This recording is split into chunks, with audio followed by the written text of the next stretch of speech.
प्रभु का नाम ले लेते हैं।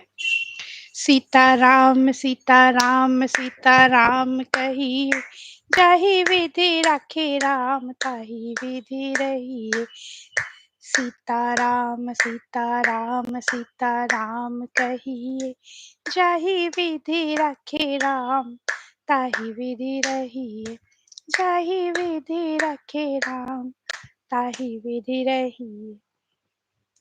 तो हमने शुक्रवार को देखा हमारी कथा में कि किस तरह से सत्यकेतु नाम के एक राजा थे और उनके पुत्र प्रताप भानु तथा अरिमर्दन थे। प्रताप भानु बहुत ही ये सब बहुत धार्मिक थे तथा प्रताप भानु ने हर एक यज्ञ 1000 बार कराया अपने उस युग में। किंतु एक कपटी राजा की वजह से वो उनकी बातों में आ गए थे, क्योंकि जिसे बोलते हैं ना, हमने एक सीख भी ये सीखी थी कि यदि दुश्मन अकेला भी हो, यानी हमारा कॉम्पिटिटर या एनिमी हमारा अगर अकेला भी हो, तो हमें उसे कभी कमज़ोर नहीं समझना चाहिए। जम के तैयारी रखनी चाहिए। किंतु यहाँ पे वो कपटी वेश में था, जो दूसरा राजा था साधु के वेश में, तथा उसने प्रताप भानु से ये कह दिया कि ब्राह्मणों का अगर श्राप न मिले तो बस फिर सब कुछ सही चलेगा। और फिर वो राज्य में आया। ब्राह्मणों को 1 लाख ब्राह्मणों को प्रताप भानु राजा ने निमंत्रण भेजा तथा उन्हें कुटुंब सहित खाना खाने के लिए बुलाया उन्हें। और जब पुरसा, क्योंकि खाना वो कपटी राजा बना रहा था, उसने मांस तथा ब्राह्मणों का मांस भी मिला के बनाया था। और आकाश जैसे ही प्रतापभानु पुरसने गए, मतलब खाना परोसने गए, आकाशवाणी हुई, ब्राह्मणों उठ जाओ, ये सब इसमें मांस मिला हुआ है। तथा राजा बहुत डर के मारे कुछ बोल ही नहीं पाया प्रताप भानु। इतने में तो ब्राह्मणों ने उसने शाप भी दे दिया कि जाके तू राक्षस हो जा तथा तेरा सारा परिवार खत्म हो जाए, सारा कुल खत्म हो जाए।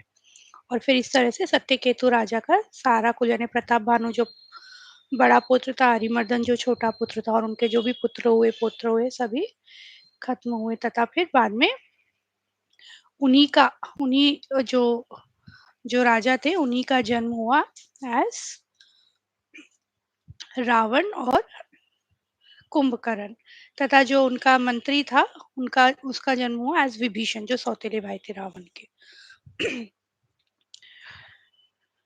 तो कहने का तात्पर्य ये है कि ब्राह्मणों का श्राप कभी भी हमें नहीं लेना चाहिए। जैसे हमने सीखा, संतों का आदर हमें करना चाहिए। यदि हम आदर न भी कर सकें तो निरादर कम से कम कभी ना करें, क्योंकि अगर उनका श्राप लग गया तो फिर हमें कोई भी नहीं बचा सकता, भगवान भी हमें नहीं बचा सकते। तो यही दिखाया गया है, समझाया गया है हमें इस कथा के माध्यम से कि ब्राह्मणों का श्राप हमें कभी नहीं लेना चाहिए। चाहे फिर हम कितने ही बड़े राजा क्यों ना हो, कितने ही धार्मिक क्यों ना हो, यदि श्राप लग गया तो फिर हमें भुगतना ही पड़ेगा। अब ये जैसे तीनों भाई, अब कथा आती है रावण, कुंभकर्ण और विभीषण की। तो सुनिए क्या कह रहे हैं। तीनों भाइयों ने अनेकों प्रकार की बड़ी कठिन तपस्या की, इतनी कठिन तपस्या की कि जिसका वर्णन भी नहीं हो सकता, बहुत ही घोर कठोर तपस्या की। और फिर तब देखकर ब्रह्मा जी गए और कहा कि प्रसन्न हूं मैं, आप वर मांगिए। तो रावण ने चरण पकड़ लिए और कहा, क्या कहा कि हे जगदीश्वर सुनिए, वानर और मनुष्य इन दो जातियों को छोड़कर हम और किसी के मारे न मरे, ऐसा हमें वर दीजिए। किसके? मनुष्य और वानर। क्यों ऐसा? मतलब सोचिए, वो इतना टैलेंटेड है रावण, वैसे हम देखेंगे आगे उसके बारे में। और तो रावण कोई मामूली राक्षस नहीं था, मतलब वो बहुत ही शूरवीर राक्षस था, इस तरह से बोल सकते हैं। तो सोचिए उसने खाली ये क्यों मांगा कि मनुष्य और वानर से ही मेरी मृत्यु हो, क्योंकि बहुत वीक, मतलब उतने उसके बराबर के नहीं होंगे ना मनुष्य और वानर, तो इसलिए ऐसा वर उसने मांग लिया। और फिर मैंने और ब्रह्मा ने मिलकर उसे वर दे दिया, मतलब ब्रह्मा जी और वर दे दिया कि शिव जी और ब्रह्मा जी दोनों थे वहां पे। शिव जी और ब्रह्मा जी ने वर दिया कि ऐसा ही हो, क्योंकि तुमने बड़ा कब किया। कुंभकर्ण की बारी आ गई। कुंभकर्ण ने भी बढ़ाई बढ़ाई तब किया था, किंतु सबके मन में बड़ा ही आश्चर्य हो रहा था। क्या? क्योंकि यह दुष्ट यदि नित्य आहार करेगा तो सारा संसार ही उजड़ जाएगा। कुंभकर्ण बहुत ही विशाल था, मतलब बहुत विशाल इन द सेंस बहुत ही बड़ा, लंबा चौड़ा, एकदम हम जैसे सीरियल में भी हम देखते हैं ना, एकदम बहुत ही ज्यादा बड़ा विशाल प्रकार का था। यदि वो रोज़ खाएगा तो संसार तो खत्म ही हो जाएगा। ऐसा विचार कर ब्रह्मा जी ने सरस्वती जी को प्रेरणा दी कि उसकी बुद्धि फेर दें। और फिर उसने 6 महीने क्या माँगा, जैसे वर माँगने वाला था, सरस्वती जी ज़बान पर बैठ गई और क्या कहा उसने कि 6 महीने नींद दे दे, नींद आ जाए मुझे, नींद माँगी उसने। इसलिए हमें भी कहते हैं ना हमेशा कि जब भी हम मुँह से बोलते हैं अच्छा ही बोले, बुरा कभी नहीं बोलना चाहिए। क्योंकि एक ना एक बार तो जैसे 24 घंटे में से कहावत है कि 24 घंटे में एक बार तो सरस्वती जी हमारे ज़बान पर, हमारे जीभ पर बैठती है। यदि हमने कुछ बुरा कह दिया और उसी समय सरस्वती जी हुई तो फिर वो सत्य हो जाता है। ऐसा यहाँ पे कुंभकर्ण के साथ हुआ। उसने क्या माँग लिया? 6 महीने की नींद माँग ली और फिर मतलब हाँ, फिर कह दिया। अब विभीषण जी के पास गए, उन्होंने क्या माँगा? उन्होंने कहा भगवान के चरण कमलों में मुझे प्रेम चाहिए, ये तो एक ज्ञानी ही माँग सकता है। तो विभीषण जी ने ऐसा कहा, अब सभी को वर देके तीनों भाइयों को वहाँ से चले गए और फिर ये तीनों भाई अपने घर लौट आए। अब मंडोदरी थी, मंडोदरी नाम की कन्या परम सुंदरी और स्त्रियों में शिरोमणि थी। मय दानव की पुत्री थी। कौन थी? मय दानव की पुत्री मंडोदरी। मय ने उसे लाकर रावण को दे दिया। उसने जान लिया कि यही राक्षसों का राजा होगा, तो उसका अपनी पुत्री का विवाह उसने उससे करा दिया। अब ये हो गया कि कहाँ जाके रहें। जो रावण था वो अब जगह ढूँढ रहा है कि कहाँ जाके ऐसी जगह कहाँ रहूँ कि मतलब मेरा नाम भी हो और बहुत अच्छी जगह हो, ऐसे वो ढूँढने लगा। जैसे नागकुल के रहने की भोगावतीपुरी है और इंद्र की रहने की अमरावतीपुरी है, उनमें से अधिक सुंदर और बांका वह दुर्ग था और उसका नाम लंका है। लंका प्रसिद्ध हुआ। तो एक दिखा उन्हें किला जैसे बोलते हैं, वो क्या था? वो दुर्ग, फोर्ट लंका था उस समय। खाई सिंधु गभीर अति चारिहु दिसि फिरि आव कनक कोट मणि खचित दृढ़ बरनि न जाई बनाव सियावर रामचंद्र भज जय शरणम। हरि प्रेरित हरि प्रेरित जेहि कलप जोई जातु धान पति होई सुर प्रतापी अतुल बल दल समेत बस सोई सियावर रामचंद्र भज जय शरणम। और वो कैसी थी? चारों ओर से समुद्र था, ऐसी मणियों से जड़ी हुई थी। तो भगवान की प्रेरणा से उस कल्प में राक्षस का राजा रावण होता है। वहीं शूर प्रतापी सेना सहित उसे पूरी मतलब उसी पुरी में वो बसता है, यानी लंका में रावण बस गया। अब वहाँ बड़े-बड़े योद्धा राक्षस रहते थे। देवताओं ने उन सबको युद्ध में मार डाला था, पहले की बात है। तो अब क्या हुआ, इंद्र की प्रेरणा से वहाँ कुबेर जी रहते थे। 1 करोड़ राक्षस यानी यक्ष लोग, कुबेर जी हम जिनको बोलते हैं, वो लोग रहते थे। अब रावण ने क्या किया, उनके साथ युद्ध किया तथा उन्हें वहाँ सब अपनी जान बचा के भाग गए, क्योंकि रावण और तो बहुत ही शक्तिशाली थे। सारे यक्ष वहाँ से भाग गए तथा कुबेर से उन्होंने पुष्पक वाहन भी उसने पुष्पक विमान भी ले लिया। तो जो पुष्पक विमान था, मतलब जिसमें सीता जी को उठा के लेके गया था, जिसे हम बोल रहे थे कि एक टाइप का एरोप्लेन ही है वो भी, तो वो कुबेर जी का था। उसे पुष्पक विमान उससे छीन लिया इसने। कौतुकहि कैलास पुनी लीन्हे सी जाई उठाई मनहु तोलि निज बाहुबल चला बहुत सुख पाई सियावर रामचंद्र भज जय शरणम। फिर उसने खिलवाड़ में क्या किया, एक बार एक दिन कैलाश पर्वत को उठा लिया और फिर बहुत सुख पाकर वहां से चला गया कि मेरी भुजाओं में इतना बल है।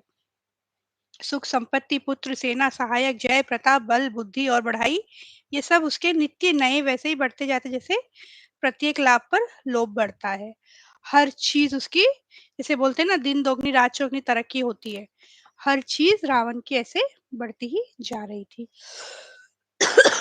अत्यंत बलवान कुंभकर्ण सा उसका भाई था, जिसको जिसके जोर का योद्धा तो जगत में ही पैदा नहीं हुआ था। मतलब ऐसा कोई योद्धा पैदा ही नहीं हुआ जो कुंभकर्ण से लड़ सके पूरी दुनिया में। और जब भी वो भोजन करता तो, यदि वो अगर प्रतिदिन करता, 6 महीने ही सोता है, 6 ही महीने खाता है वो। अगर वो बाकी के 6 महीने भी खाता तो सारा ही विश्व जो है शीघ्र ही चौपट हो जाता। और ऐसा था कि मतलब कोई उसे जीत ही नहीं सकता। तथा मेघनाथ एक पुत्र उसका, जो लड़ने में तो नंबर 1 था। रण में उसे कोई भी हरा नहीं सकता था। कुमुक अंकपन कूल सरद धूमकेतु अतिकाय एक एक जग जीत सक ऐसे सुभट निकाय सियावर रामचंद्र भज जय शरणम। और मेघनाद और कुंभकर्ण तो हमने सुना, और भी सुनिए कौन-कौन थे। दुर्मुख, अंकपन, वज्रदंत, धूमकेतु और अतिकाय आदि ऐसे अनेक योद्धा थे, और इतने सारे योद्धा थे जो कि अकेले ही सारे जगत को जीत सकते, मतलब बहुत ही बलशाली थे। सभी राक्षस, ये जितने भी हमने अभी देखे, ये जितने भी राक्षस थे अपना मनमाना रूप ले सकते थे। इन द सेंस अपना असुरी माया, वो उनकी असुरी माया थी, जिसका रूप चाहे वो उसका रूप ले सकते थे। दया धर्म तो स्वप्न में भी नहीं था। दया, किसी पे दया करना और धर्म का पालन करना, ये तो किसी के स्वप्न में भी नहीं था। एक दिन इस तरह से सारे रावण बैठा और अपने सारे दरबार में देखा अपने परिवारजनों को, लोगों को, इतने लोग हैं, इतने राक्षस हैं, और फिर सबसे क्या कहता है, मैं सबको समझा कर कहता हूँ कि हमारे शत्रु कौन है, देवतागण है। अब उसे सुनो।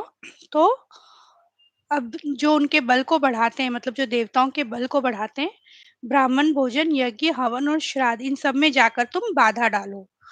अब इसने अपना एक शुरू कर दिया देवताओं को हराने का, सताने का काम, कि जाओ इन सब में बाधा डालो।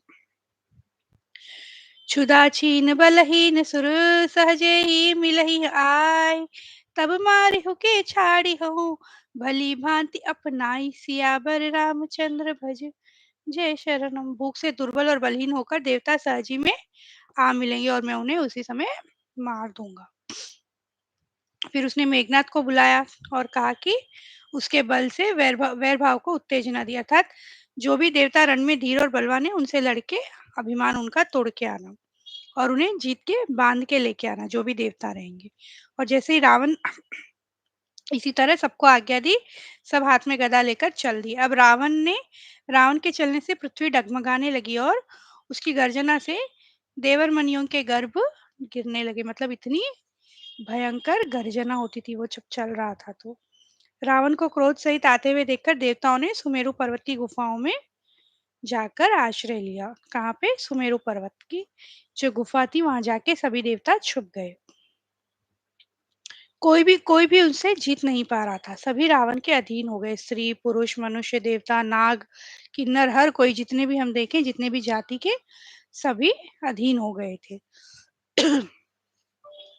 भुजबुल विश्व बस्य करी राखे सी को न सुतंत्र, मंडलिक मणि रावण राज करई निज मंत्र, सियावर रामचंद्र भज जय शरणम। देव जच गंधर्व नर किन्नर नाग कुमारी, जीति बरी निज बाहुबल बहु सुंदर बर नारी, सियावर रामचंद्र भज जय शरणम। तो उसने क्या किया, अपनी भुजाओं से सारे विश्व को वश में कर लिया, किसी को भी उसने स्वतंत्र इंडिपेंडेंट रहने नहीं दिया, सबको अपना गुलाम बना लिया। और इतना ही नहीं, वो अपनी इच्छा अनुसार राज्य करता तथा जितने भी देवता, यक्ष, गंधर्व, मनुष्य, नाग सभी थे, सभी की कन्याओं को बहुत सी अन्य सुंदरियों को अपने और उत्तम स्त्रियों को उसने अपनी भुजाओं के बल से जीत कर ब्याह कर लिया। सभी स्त्रियों से उसने फिर ब्याह भी कर लिया। इस तरह राक्षसों के झुंड अब आगे जाके सबको परेशान करने लगे। तो जिस प्रकार धर्म की जड़ कटे, वे सभी वह वेद विरुद्ध काम करते थे। जिस जिस स्थान में वे गौ और ब्राह्मणों को पाते थे, उसी नगर और गांव और पूर्वे में आग लगा देते थे। सोचिए, गौ माता और ब्राह्मण दिखे, आग लगा देते थे। इतना ऐसा ऐसा पाप का काम कर रहे हैं। राक्षस लोग जो घोर अत्याचार करते हैं उसका वर्णन तो किया भी नहीं जा सकता। हिंसा पर भी जिनकी प्रीति है, उनके पापों का क्या ठिकाना। मतलब जिन्हें वायलेंस ही अच्छा लगता है, उनके बारे में तो हम क्या ही कहें। एक और चीज बहुत अच्छी बताई गई है यहाँ पे। पराये धन और पराये स्त्री पर मन चलाने वाले दुष्ट, चोर और जुआरी बहुत बढ़ गए। ये यहाँ पे बता रहे हैं कि धर्म किसे धर्म धर्म धार्मिक मनुष्य किसे कहते हैं, धर्म का पालन करना किसे कहते हैं, शिव जी ये समझा रहे हैं। कह रहे हैं, पराये धन और पराई स्त्री पर मन चलाने वाले, मतलब दूसरे लेडीज को देखने वाले दुष्ट, चोर और जुआरी बहुत बढ़ गए। लोग माता पिता और देवताओं को नहीं मानते थे और साधुओं से सेवा करवाते थे। माता पिता और देवताओं को भी नहीं मानते थे। जैसे आज इसीलिए हम कहते हैं कि अपने बच्चों को संस्कार सिखाएं कि माता पिता बहुत इम्पोर्टेंट है, भगवान भी इम्पोर्टेंट है। तो जैसे हम लोग देखते ही हैं आजकल कोई इतना शायरी हाँ, इम्पोर्टेंस देते हैं, बहुत कम होता है, सिखाएँगे तभी वो समझेंगे। और ऐसे महाकाव्यों से हम उन्हें समझा सकते हैं, सिखा सकते हैं कि माता-पिता का आपको जो भी कहते हैं उसका पालन करना चाहिए। तो जो माता-पिता को नहीं मानते हैं, देवताओं को नहीं मानते हैं, शिव जी कहते हैं ऐसे आचरण के सब प्राणियों को राक्षस ही समझना चाहिए। तो यदि कोई प्राणी ये तो हम लोग यहाँ पे रावण और की बात कर रहे हैं, किंतु शिव जी हमारे महादेव कह रहे हैं कि यदि कोई ऐसा प्राणी हो, जो ये सब कर रहा है, चोरी-चुमारी, दूसरे स्त्रियों पर नज़र डालना, माता-पिता को नहीं मानना तथा स ब्राह्मणों से अपनी सेवा करवाना, देवताओं को नहीं मानना, तो ऐसे नॉर्मल लोगों को भी हमें क्या समझना चाहिए? राक्षस ही समझना चाहिए। अब क्या हुआ इस वजह से अब ये सब हो रहा था तो पृथ्वी अत्यंत ही भयभीत हो गई मतलब धरती माता बहुत ही भयभीत हो गई कि अब क्या करें और फिर उसने उन्होंने क्या किया धरती माता ने गौ माता का रूप धारण किया और ब्रह्मा जी के पास चली गई तो ब्रह्मा जी ने देखा पृथ्वी की ओर और वो सब समझ गए मतलब जो गौ माता का रूप लेके आई थी वो सब समझ गए और उन्होंने फिर क्या कहा ये सब पे मेरा वश कुछ भी नहीं चलेगा तू जिसकी दासी है उन्हीं के पास जा वही अविनाशी हमारा और तुम्हारा दोनों का सहायक है और फिर वो लोग उन्हीं के पास गए जिनकी ये दासी है। लेकिन अब बात ये चल रही थी कि जाए कहाँ? मतलब कभी भगवान बैंकुटपुरी में रहते हैं, कभी क्षीर समुद्र में रहते हैं, आखिर भगवान रहते कहाँ हैं? तो शिव जी ने कहा कि भगवान तो सर्वव्यापक है, क्यों ना उन्हें यहीं पे हमें प्रार्थना करके बुलाया जाए। सुनि बिरंची मन हर्ष तना पुलकी नयन बहनी स्तुति करत जोरी कर सावधान मति धीर सियावर रामचंद्र भज जय शरणम तथा शिव जी कहते हैं मेरी बात सुन के ब्रह्मा जी को बड़ा ही हर्ष हुआ और उनका तन पुलकित हो गया और ब्रह्मा जी ने सावधान होकर हाथ जोड़कर फिर वो स्तुति करने लगे किसकी स्तुति उन्हीं परम पूज्य की उन्हीं देवताओं के स्वामी की वो वंदना करने लगे हाथ जोड़कर तो फिर क्या कहा उन्होंने हे अविनाशी हे स्वामी आप बहुत स्तुति की बहुत वंदना की उन्होंने और कहा और सारे देवता भय से अत्यंत व्याकुल होकर नमस्कार करते हैं आप पधारे तभी क्या हुआ सभी को इतना भयभीत जानकर एक आकाशवाणी हुई गंभीर आकाशवाणी जानी सबय सुर भूमि सुनी बचन समेत सनेह गगन गिरा सा गंभीर भई हरनि शोक संदेह सियावर रामचंद्र भजे जय शरणम क्या आकाशवाणी हुई कि शोक और संदेह को आप छोड़ दीजिए क्यों क्योंकि मैं मनुष्य का रूप धारण करने ही वाला हूँ और सूर्यवंश में अंशों सहित मनुष्य का अवतार लूंगा मैं मनुष्य का अवतार लेके आने वाला हूँ क्यों कश्यप और अदिति ने बड़ी तपस्या की थी उन्हें मैं वर दे ही चुका हूँ और अब उन्हीं के घर पे मैं मतलब जो अयोध्यापुरी में प्रकट हुए हैं कौशल्या जी और दशरथ जी उन्हीं के घर में जन्म लेने वाला हूँ श्रेष्ठ चारों भाइयों के रूप में अवतार लूंगा मतलब चार भाई हम अवतार लेने वाले तो बस अब प्रभु का जन्म होने ही वाला है यही हमारी अभी थोड़ी सी आगे की कथा है निज लोक कही बिरंची गे देवन ई सिखाई बानर तनु धरि धरि मही हरिपद से वहु जाई सियावर रामचंद्र भज जय शरणम देवताओं को यही सीख देकर कि वानरों का शरीर धर धर कर तुम लोग पृथ्वी पर जाकर भगवान के चरणों की सेवा करो ब्रह्मा जी अपने लोक को चले गए उन्होंने सभी से क्योंकि ये ऑलरेडी निश्चित था कि वानर की तरह सारे देवता लोग आएंगे और जन्म लेंगे तथा भगवान की जब हेल्प करनी होगी तब वो प्रभु से मिलेंगे तो सारे देवता वानर रूप लेके चलेगा और हमने देखा है ना कि जब महासंग्राम होता है रावण के साथ तो वानर ही होते हैं जो प्रभु श्री राम की सहायता करते हैं अवधपुरी रघुकुल शिरोमणि दशरथ नाम के एक राजा हुए अब हमारे दशरथ जी की कथा के साथ प्रभु श्री राम के जन्म की कथा भी शुरू होती है तो हमने कारण देखे क्या क्या कारण थे और सभी हमने सीख भी बहुत सारी सीखी अब ये कथा में हम आते हैं जिनका नाम वेदों में विख्यात है तो वे बहुत ही धार्मिक थे कौन राजा दशरथ जी भगवान की बहुत ही भक्ति करते थे कौसल्यादि नारी प्रिय सब आचरण पुनीत पति अनुकूल प्रेम दृढ़, हरिपद कमल बिनीत सियावर, रामचंद्र भज जय शरणम। तो जो उनकी कौशल्या रानी थी तथा अन्य रानियां थी, वो सभी पवित्र आचरण वाली थी, मतलब बहुत ही बिहेवियर जो था, उनका कैरेक्टर जो था, बहुत ही पवित्र था और बड़ी विनीत और पति के अनुकूल ही थी, और श्री हरि के चरण कमलों में उनका बहुत ही दृढ़ प्रेम था।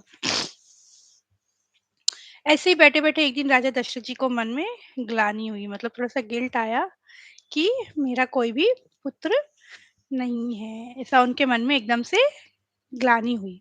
फिर वो तुरंत गुरु के घर गए और उन्हें प्रणाम किया। तो फिर मतलब राजा ने अपना सारा दुख-सुख कह सुनाया गुरुजी से कि गुरुजी ऐसी-ऐसी बात है, मुझे ऐसा लगता है। तो वशिष्ठ जी ने बहुत प्रकार से समझाया कि धीरज धरो, तुम्हारे 4 पुत्र होंगे जो तीनों लोकों में प्रसिद्ध और भक्तों के भय को हरने वाले होंगे। फिर वशिष्ठ जी ने श्रृंगी ऋषि जी को बुलवाया और उनके शुभ पुत्र कामेष्टि उनसे शुभ पुत्र कामेष्टि। तो वशिष्ठ जी जो इनके कुलगुरु थे, वशिष्ठ जी ऋषि श्रृंगी को बुला के उन्होंने पुत्र कामेष्टि यज्ञ करवाया। तो फिर मुनि के भक्ति सहित आहुतियां देने पर अग्निदेव हाथ में चरु, मतलब जो खीर का प्याला बोलते हैं ना, उसे लिए प्रकट हुए। तो वो चरु हाथ में लेके अग्निदेव प्रकट हुए और दशरथ से बोले, वशिष्ठ जी ने हृदय में जो कुछ विचारा था वह सब तुम्हारा काम सिद्ध होगा। तुम जाकर इस जो खीर है या पायस जिसको बोलते हैं, जिसको जैसा उचित हो वैसा भाग बनाकर बांट दो, मतलब अपनी पत्नियों में बांट दो।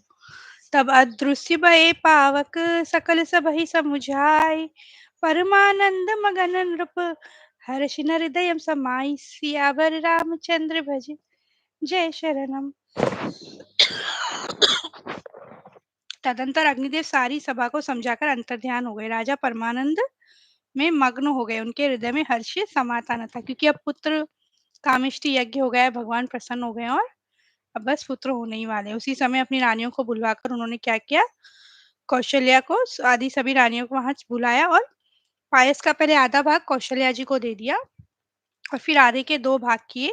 उनमें से एक कैकेयी को दे दिया तथा 2 भाग राजा ने कौशल्या और कैकेयी के हाथ पे रख के अनुमति लेकर, मतलब इस प्रकार उनका मन प्रसन्न कर कर सुमित्रा को दे दिया। इस प्रकार सब स्त्रियां गर्भवती हुई, वे हृदय में बहुत ही हर्षित हुई, मतलब बहुत ही सुख मिला। कहते हैं ना, जब लेडीज मतलब लड़कियां माँ बनती है तो एक सुख अलग ही होता है, मतलब उसका उसका कोई कंपैरिजन ही नहीं होता, कोई तुलना ही नहीं होती है। तो वही यहाँ पे रानियों के साथ हुआ जब वो गर्भवती हुई। जोग लगन ग्रह बार तिथि सकल भय अनुकूल, चर अरु अचर हर्ष जुत राम जन्म सुख मूल, सियावर रामचंद्र भज जय शरणम। योग लग्न ग्रह वार और तिथि सभी अनुकूल हो गए, मतलब सब जैसे होना था अनुकूल हुए। जड़ और चेतन सब हर्ष से भर गए, क्योंकि श्री राम का जन्म सुख का मूल है। हमारे प्रभु श्री राम का जन्म सुख का मूल है। पवित्र चैत्र का महीना था, नवमी तिथि थी, शुक्ल पक्ष और भगवान का प्रिय अभिजीत मुहूर्त था। दोपहर का समय था, न बहुत सर्दी थी न धूप थी। वह पवित्र समय सब लोगों को शांति देने वाला था। रामनवमी हम कहते हैं चैत्र महीने में आती है। वही दिन था उस दिन, बहुत ही शीतल और मंद हवा बह रही है। और फिर तब ब्रह्मा जी ने वह भगवान के प्रकट होने का सही अवसर जाना और सभी देवता विमान सजा-सजा कर चले गए और समूहों में भर गए। मतलब सब बहुत ही हर्षित हो रहे हैं अभी, और सुंदर अंजलियों में सजा-सजा कर पुष्प बरसाने लगे। बहुत ही नगाड़े आकाश में बजने लगे, देवता स्तुति करने लगे और सब अपनी-अपनी जितना भी अपना-अपना होता है, अपनी-अपनी प्रकार से सेवा यानी उपहार भेंट करने लगे। सूर समूह बिनती करी पहुँचे निज निज धाम, जग निवास प्रभु प्रगटे अखिल लोग विश्राम, सियावर रामचंद्र भज जय शरणम। इस तरह सब अपने अपने लोगों को देवता लोग चले गए और फिर शांति देने वाले जगदाधार प्रभु प्रकट हुए। अब सुनिए ये क्या कह रही है। दीनों पर दया करने वाले कौशल्या जी के हितकारी कृपालु प्रभु प्रकट हुए। मुनियों के मन को हरने वाले उनके अद्भुत रूप का विचार करके माता हर्ष से भर गई। ये कौशल्या माता के पास का संवाद है। नेत्रों को आनंद देने वाला मेघ के समान श्याम शरीर था, चारों भुजाओं में अपने खास आयु धारण किए हुए थे, दिव्य आभूषण और वनमाला पहने थे, बड़े-बड़े नेत्र थे। इस प्रकार शोभा के समुद्र तथा खर राक्षस को मारने वाले भगवान प्रकट हुए। दोनों हाथ जोड़ के माता कहने लगी कि मैं आपकी स्तुति करती हूँ। वेद कहते हैं मतलब जो कह रहे हैं कि यही तो वही है जो रोम-रोम में बसते हैं, जिन्होंने रोम-रोम रचा है। जब माता को ज्ञान उत्पन्न हुआ तब प्रभु मुस्कुराए। वे बहुत प्रकार के चरित्र करना चाहते थे, अतः उन्होंने सुंदर कथा कहकर माता को समझाया जिससे उन्हें पुत्र वात्सल्य यानी मतलब जो पुत्र को प्रेम देना है, वो प्रेम प्राप्त हो सके। भगवान को भी प्रेम के तो भगवान भी भूखे ही होते हैं ना, हम जानते ही हैं कि भगवान को तो वैसे कहते हैं कि पैसा हम करते तो हैं जितना होता है चढ़ाते हैं, करोड़ों सोना वगैरह भी बहुत लोग चढ़ाते हैं, पर भगवान को पैसा इतना ज़्यादा प्रिय नहीं है।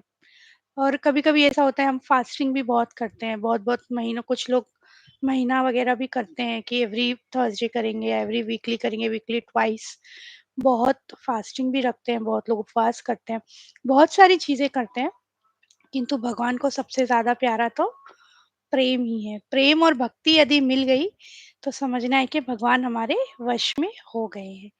तो बस वही बात यहाँ कही जा रही है कि प्रेम प्रेम भाव होना चाहिए। तो यहाँ पे माता का वात्सल्य देना है, ममता देनी है और जो भगवान है उन्हें भी प्रेम पाना है अपनी माता से। तो बस वही कह रहे हैं और फिर जैसे ही बुद्धि माता की बदल गई, वह फिर बोली, "हे तात यह रूप छोड़कर आप मेरे साथ प्रिय बाल लीला करिए।" यह वचन सुनकर भगवान ने बालक का रूप होकर रोना शुरू कर दिया। तुलसीदास जी कहते हैं जो इस चरित्र का गान करते हैं वे श्री हरि के पद को पाते हैं और फिर संसार रूपी कूप में नहीं गिरते। जैसे ही टर्न हुआ प्रभु छोटे से बच्चे बन गए और बिल्कुल बिल्कुल ही रोने लगे। तो इस तरह से हमारे प्रभु का जन्म व सब मतलब जैसे ही बच्चे की रोने की बहुत प्यारी ध्वनि सुनी सब सभी लोग बहुत ही हर्षित हो गए। विप्रधेनु सुर संत हित लीन मनुज अवतार निज इच्छा निर्मित तनु माया गुण गोपार सियावर रामचंद्र भज जय शरण। तो ब्राह्मण गौ देवता और संतों के लिए भगवान ने मनुष्य का अवतार लिया है। वह सब मतलब इंद्रियों से परे है, वो जैसा चाहे अपना शरीर वैसा बना सकते हैं। रानियां सारी दौड़ी उतावली होकर सभी आनंद मग्न हो गए जैसे ही बच्चे की किलकारी की आवाज सुनी और राजा दशरथ ने पुत्र का जन्म सुनकर तो मानो ब्रह्मानंद में समा गए मतलब बहुत ज्यादा खुश हो गए वो।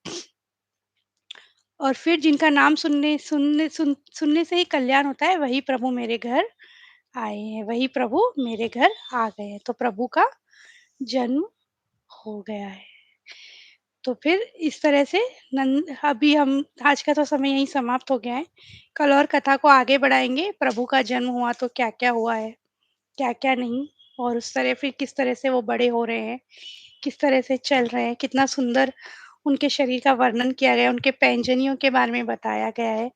मतलब जो जब चलते हैं बच्चे तो पायल की आवाज़ आती है, तो कितने सुंदर है। तो बहुत ही प्यारा वर्णन है। कल शाम में फिर 6 बजे हम वापस जुड़ेंगे। यदि चैनल को सब्सक्राइब ना किया हो तो सब्सक्राइब करें, लाइक, शेयर और कमेंट करना ना भूलें। तो चलिए हमारी चौपाई हम ले लेते हैं। मंगल भवन अमंगल हारी द्रवहु सुदशरथ अजर बिहारी राम सिया राम जय जय राम राम सिया राम जय जय राम। बोल सियावर रामचंद्र की जय, पवन सुत हनुमान की जय, बोलो भाई सब संतन की जय। जय सिया राम। कल शाम 6 बजे मिलेंगे।